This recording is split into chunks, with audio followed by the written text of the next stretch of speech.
मैं और ब्रिगेडियर साहब एक अहम डेवलपमेंट हुई है अभी थोड़ी देर पहले, उसके साथ हाजिर है। साथ ही साथ हम इमरान खान साहब ने क्या खोया क्या पाया इसके ऊपर बात करेंगे, और दीगर जो डेवलपमेंट्स हैं और महंगाई का जो अब तूफान आने वाला है इम्पोर्टेड हुकूमत की वजह से, उसके ऊपर भी बात करेंगे। सर अस्सलाम वालेकुम, वेलकम टू द शो। जी वालेकुम अस्सलाम, बहुत बहुत शुक्रिया वांडे, thank you very much. Sir ये बताइएगा, इमरान खान साहब ने सुबह सुबह जो है वो गालबन जराए से खबर ये आई कि जो भी आप उसको बताइएगा कि उसके बाद इमरान खान साहब ने ऐलान कर दिया कि 6 दिन का मैं वक्त दे रहा हूँ। तो आप क्या समझते हैं और कैसे देख रहे हैं कि 6 दिन के बाद क्या होगा? पहली बात तो दो चीज़ें पॉइंट आउट करना चाहूँगा इससे पहले कि हम खान साहब पे धरने पे जाएं और उसके किस तरह वो ख़त्म हुआ, टर्मिनेट हुआ। आज डॉलर जो है वो 203 रुपए पर ट्रेड हो रहा था। स्टॉक मार्केट नीचे से नीचे आ रही है। तबाही और बर्बादी का एक आलम है आपकी मईशत में और आम चीज़ों की कीमतों में। लोग मर रहे हैं। आज इनको सिर्फ परवाह थी, ये जो क्रिमिनल इन्फेस्टेड इम्पोर्टेड गवर्नमेंट है, इनको सिर्फ परवाह थी ओवरसीज के कानून के वोट देने के लॉ को चेंज करने की। बावजूद इसके कि आपको पता है कि जो ओवरसीज लोग रहे हैं वो they are highly committed Pakistanis. वो डेडिकेटेड लोग हैं, डिवोटेड लोग हैं, अपने मुल्क से मोहब्बत करते हैं और मुल्क का जो आपकी जो अपना रिजर्व्स हैं, आपकी जो इकोनॉमी है, उसका एक बहुत बड़ा शेयर जो है इस दफ़ा रिकॉर्ड जो है वो तरसीलात हुई जो अपना बाहर रहने वाले लोगों ने पाकिस्तान के अंदर भेजी। अब इस हुकूमत की वजह से वो रुक जाएगा, लोग वहाँ पैसे नहीं भेजेंगे। ये मैं आपको वार्निंग दे रहा हूँ। जैसे पाकिस्तान की इकोनॉमी की ब्लूमबर्ग वार्निंग दे रहा है, मैं आपको वार्निंग दे रहा हूँ कि जो ओवरसीज पाकिस्तानीज हैं, they will stop sending the money, so you will have no money in the kitty. ये इम्पोर्टेड गवर्नमेंट जो काम कर रही है, ये अपने मुंह के बल अपने आप को गिराने की कोशिश कर रही है। तो इन्होंने सिर्फ एक लॉ और दूसरा चोर उचक्के डाकू अपने आप को बचाने के लिए कौन सा कानून पास करना चाहते थे? नैब में तरमीमात का कानून पास करना चाहते थे। आज नैब में तरमीमात आके पाकिस्तान के अंदर करप्शन हो, चोरी हो, डकैती हो, पाकिस्तान के टैक्स पेयर का पैसा खाया जाए, जैसे आज के बिलावल और शहरी रहमान और नवीद कमर जो है वो डिवॉर्स में और स्विट्जरलैंड में और पेरिस में बैठ के खा रहे हैं। और जिस तरह से इम्पोर्टेड गवर्नमेंट जो है ये लंदन के अंदर जो है पाकिस्तान के पैसे से, पाकिस्तान के टैक्स पेयर के पैसे से ये वहाँ पे एक चोर के साथ जो है, एक डाकू के साथ जो है कॉन्फ्रेंस अटेंड करने गए थे।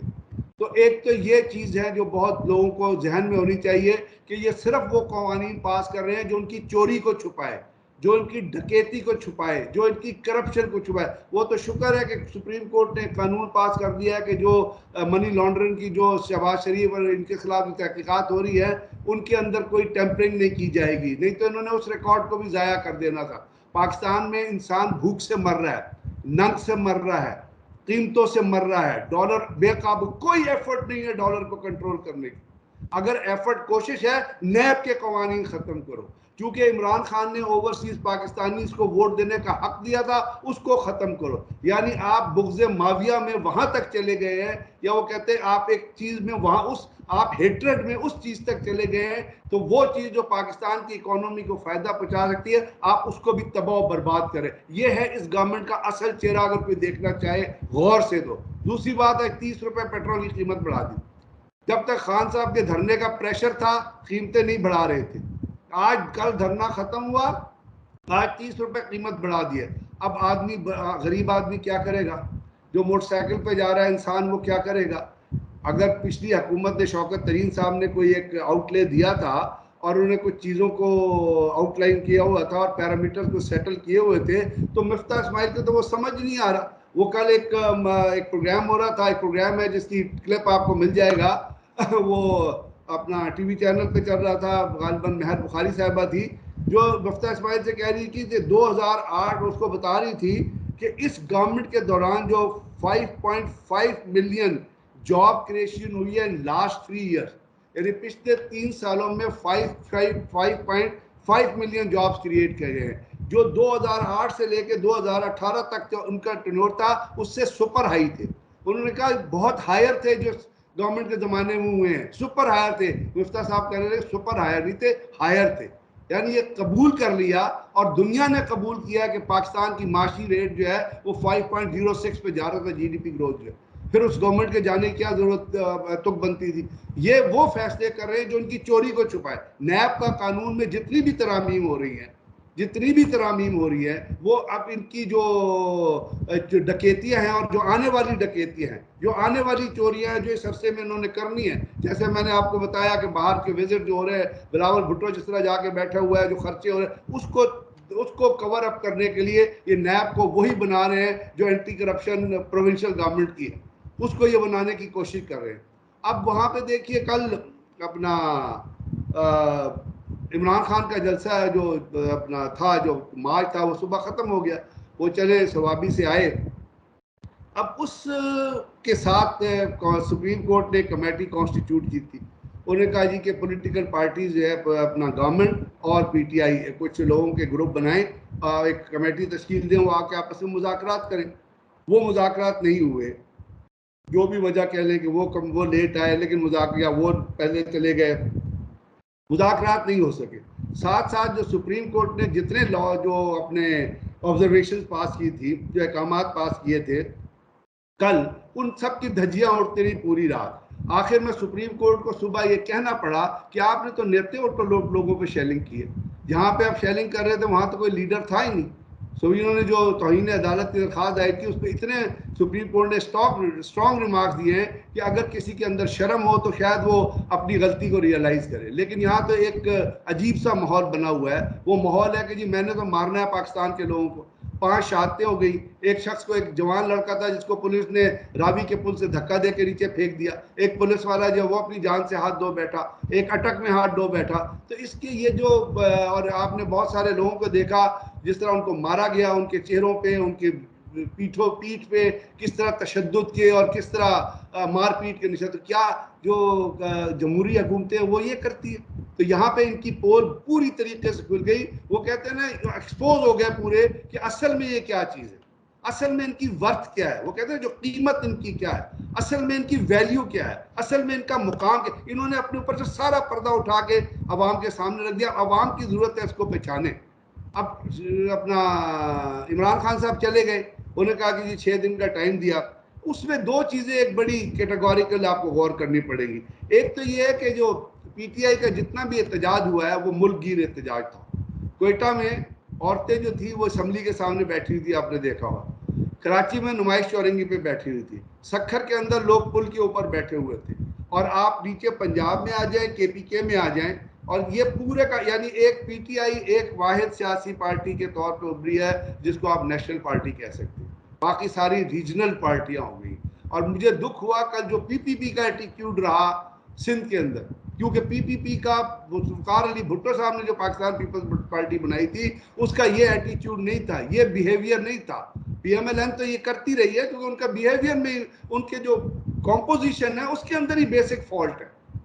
पीएमएलएन के कॉम्पोजिशन के अंदर बेसिक फॉल्ट है क्योंकि उनकी लीडरशिप के अंदर फॉल्ट है। मौरूसियत की जो फॉल्ट है वो तबाह कर रही है पीएमएलएन के डेमोक्रेटिक कल्चर को। लेकिन पीपल्स पार्टी का ये कल्चर नहीं था। कल पीपल्स पार्टी ने जो कुछ किया वो भी बड़ा डेप्लोरेबल है, और उसको उसकी ऑब्जर्वेशन हमारी सुप्रीम कोर्ट और हाई कोर्ट ने भी ले ली। अब इसके साथ साथ बहुत सारी चीजें ऐसी हो रही है जिसमें ये कहा जा रहा है कि जी अब इमरान खान साहब ने धरना खत्म किया, चले गए, आज सारी कोई एक्टिविटी नहीं थी। और बड़ी स्पेकुलेशंस आ रही है कि जी असम्बलियों के अंदर कुछ हो रहा है। अभी मैं अपना नज़र के जी आपस में बात कमेटियाँ तो 2 बन गई है, कॉन्टेक्स्ट तो इन दोनों पार्टीज के थे। और आपने कल अगर गौर किया होगा कि जब इमरान खान साहब इस्लामाबाद के अंदर आए हैं तो परवेज खटक साहब कंटेनर पे मौजूद नहीं थे। परवेज खटक साहब is the leading negotiator from PTI side, तो वो नहीं थे, और बाबर अवान साहब भी नहीं थे। और तो इसका मतलब ये है कि इधर से या सादिक साहब हैं जो उनके पीएमएलएन से नेगोशिएशन को लेकर चल रहे हैं। तो मेरा ख्याल दोनों पार्टियों के दरमियान कोई बातचीत ऐसी हो रही है जिसके जरिए ये फार्मूला तय किया जाए कि आने वाले दिनों में आप 6 दिन के अंदर या 7 दिन के अंदर इस चीज़ को किस तरह लेके आगे चलती है। लेकिन मुझे एक डर है, एक मेरी एक सोच है, मेरा कंक्लूजन है जो मैं आपको भी और सुनने वालों और देखने वालों को बताना चाहता हूँ कि इमरान खान साहब कि आपने जलसे देखे, बड़े पीसफुल जलसे हुए, और उस पीसफुल जलसों की एक्सेप्टेंस जो है आज मोहतरम ऑनरेबल चीफ जस्टिस साहब ने की। और जो PMLN का बिहेवियर है, या कुछ इन्होंने जो गरीब लोगों के साथ किया है, जो इन्होंने आम लोगों के साथ किया है, जो इन्होंने निहत्ते लोगों के साथ किया है, जो इन्होंने फैमिलीज के साथ किया है, जो इन्होंने बच्चों के साथ किया है, जो इन्होंने औरतों के साथ, वो आप अल जजीरा की रिपोर्ट उठा के देख लें। अल जजीरा ने जो कवरेज दिया है, अगर आप उसको देखेंगे तो आपका सर, आप उस गवर्नमेंट का हिस्सा नहीं है, लेकिन आपका और मेरा सर शर्म से झुक जाएगा। जो उनका वो कवरेज करने वाला जो कॉरेस्पॉन्डेंट है, जिस तरह उसने वो वीडियो बनाई और जो वो पाकिस्तान के बारे में और पाकिस्तान की हुकूमत के बारे में जो कह रहा है, उसको देख के हर पाकिस्तानी का सर शर्म से झुका है कि हम किस मुल्क में और किस हुकूमत के जेर साया रह गए। अगर लोग इंपोर्टेड हुकूमत या क्रिमिनल कैबिनेट कहते हैं, गलत नहीं कहते, क्योंकि क्रिमिनल रवैया कल आपको सामने। अच्छा, मैं आपकी ना तवज्जो एक और जगह पे भी मरकज करवाना चाहूंगा कि आप ये देखिएगा मफरूज कि सर बलूचिस्तान के अंदर एक अहम डेवलपमेंट हुई है। वो डेवलपमेंट ये है कि तहरीक अहमदाबाद पेश की गई, वो जो जाम कमाल साहब ने, वो जो ग्रुप है बाप पार्टी का एक, उन्होंने पेश की बजिंजो साहब के खिलाफ। लेकिन वो तहरीक एतमाद नाकाम हो गई क्योंकि उन्होंने PDM का साथ मांगा, PDM ने साथ नहीं दिया। अच्छा, उन्होंने धमकी दिया कि हम वफाक में आपके खिलाफ जो है वो जा सकते हैं। अब आप क्या समझते हैं कि बड़ी ट्रिकी सी सिचुएशन है। एक तो इन्होंने MQM को भी एतमाद में नहीं लिया, और एतमाद में लिए बगैर जो है वो पेट्रोलियम की कीमतें बढ़ा दी हैं। तो आप क्या समझते हैं कि आगे चलकर मसाइल पैदा हो सकते हैं? कोई कौन जो जमीर रखने वाले लोग हैं ना, जो जमीर रखने वाले पॉलिटिशियंस हैं, या जो इनके साथ जिनके साथ धोखा हो रहा है, उनको तो इनको फौरन खुदा हाफिज कह देना चाहिए पाकिस्तान के इंटरेस्ट के लिए। छोड़ दीजिए पेट्रोल को और बाकी चीज़ों। इनका जो कल का बिहेवियर है और जिस तरह इन लोगों को मारा पीटा है, उस पर ज़रूरी है। और उनको ये तो इत्मीनान में लेने के आदि नहीं है ना, ये तो वन मैन रूल चाहते हैं, one party rule, one man rule, एक आदमी का रूल होना चाहिए, बाकी सब बेवकूफ़ है इस मुल्क में। इस मुल्क के 20 करोड़ आवाम जो अंधे हैं, इस 20 करोड़ आवाम जो बहरे, उनको पता ही नहीं, वो देखते ही नहीं है। ये समझते हैं जो अफलातून बैठ के जो बातें कर रहे हैं चैनल्स के ऊपर, जो कहते हैं कि 20 बंदे नहीं आएंगे, और वो मरियम नवाज कह रही थी कि पंजाब से 100 बंदा नहीं निकला, ना उन्हें मुल्तान नजर आया, ना उसको मियांवाली नजर आया, ना उसको पिंडी नजर आया, ना उनको लाहौर नजर आया, जहाँ पे लोगों को मार मार के। यास्मीन राशिद इतनी पढ़ी लिखी खातून, उनके साथ क्या किया, उसकी आंखों के अंदर, ऐनक के अंदर ये नजर नहीं आता, उनकी आंखों को ये नजर नहीं आता। वो समझते हैं वो अफलातून है, बाकी सारे बेवकूफ है। उनकी तो आंखें वो देख ही नहीं रहे हैं कि क्या हो रहा है। हम सब देख रहे हैं क्या हो रहा है, लोग जानते हैं क्या हो रहा है। अब मेरा जो अपनी यहाँ पे एक अपना हंच है ना बांडे, वो ये है कि देखिए, हमारे पाकिस्तान के अंदर जो सुपर ताकतें हैं ना, जिसको अमेरिका को ले लें और अमेरिका के एलाइज को ले लें, उनको पाकिस्तान के अंदर एक वीक और बिकी हुई लीडरशिप सूट करती है। एक वीक लीडरशिप सपोर्ट करती है, सूट करती है, जिसको वो ठुड्डे मार सके और जिसको वो पीछे रिमोट कंट्रोल करके चला सके। अगर उनके खिलाफ कोई सियासतदान खड़ा होगा और उनको आप कंटेस्ट करने की कोशिश करेंगे, उनको आप चैलेंज करने की कोशिश करेंगे, आप अपनी इंडिपेंडेंट फॉरेन पॉलिसी चलाने, वो आपको नहीं चलने देंगे। ये भुट्टो साहब के साथ हो चुका है। और भुट्टो साहब को जब निकाला गया था, फिर उनको आपने देखा कि उनका जुडिशियल मर्डर हुआ। अब इमरान खान साहब की पॉपुलैरिटी इस वक्त अरूज पे है।